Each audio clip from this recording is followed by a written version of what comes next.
эгемендүүлүк алгандан бери мамлекет тилди өнүктүрөбүз деп эч качан өнүкпөй келатат да. Мына сиздер толук кандуу киришипсиздер. Сиздерге чоң рахмат. Себеби ар бир биздин жаран, биздин мамлекетте жашаган жарандар мамлекеттик тилди милдеттүү түрдө билиш керек, колдош керек. Кошуна мамлекеттерде өздөрүнүн мамлекеттик тили абдан өнүгүп атат. Бизде эле ушу башаламан болуп 70% баяндама кылсак орусча баяндама берип атабыз да.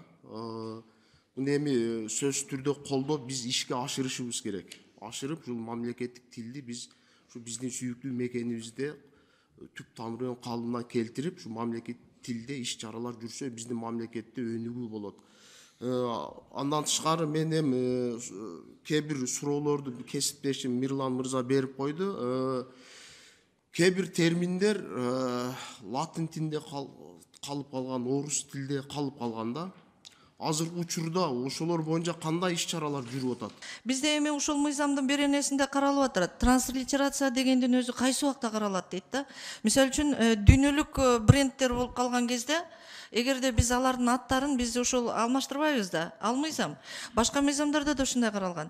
Эми ошолорду биз транслитерация ошореки латын арбинде бериши мүмкүн деген бар. Бул жерде беренеде каралып турат.